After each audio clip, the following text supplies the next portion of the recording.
সামনে তো পরীক্ষা, পড়ার হাতটা কোনো প্রস্তুতি নাই। ভাবছি স্যারকে পড়াতে হবে।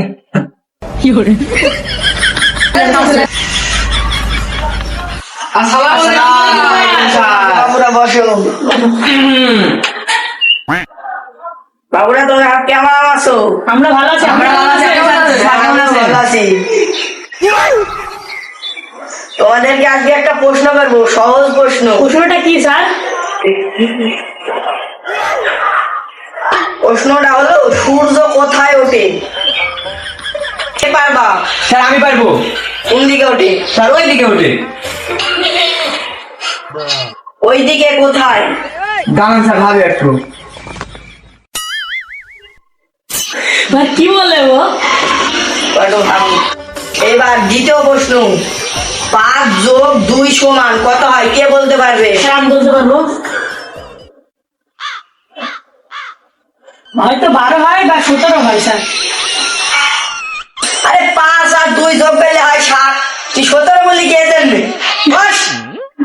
স্যার ওই যে দুইটা পাখি ঝগড়া করছে।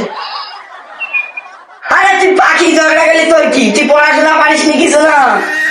আচ্ছা, এইবার তৃতীয় প্রশ্ন, বাঘ কেন বাঘ হয়? কে পারবা বলো? স্যার আমি বলবো, হ্যাঁ বাঘে বাঘ হয়। বস। পড়াশোনার দিকে জুত নাই আর ইয়ার্কির দিক তো সেরা। এই চল, তুই হাত দিকে জানবে। তুই দাঁড়া বল, বাঘে বাঘ হয় কেন?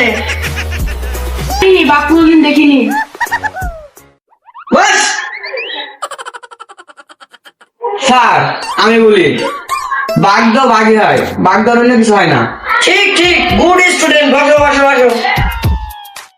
ঠিক আছে, এবার শেষ প্রশ্ন, স্কুলে সবাই হাসে কেন? স্যার আমি পাইবো। বল। তার শিক্ষকরা হাসানোর চেষ্টা করে। ছাত্রদের। স্যার আমরা হাসি কারণ আমরা পড়তে ভয় পাই। বলো তো, তুমি একটা ভালো ছেলে, বলো। সকল ছাত্ররা শোনো, শিক্ষা শুধু বইয়ের ভেতরেই নয়, হাসিতেও আছে শিক্ষা। তবে তোমাদের একটা শেষ প্রশ্ন করব, ভাত খেলে পেট কেন ভরে?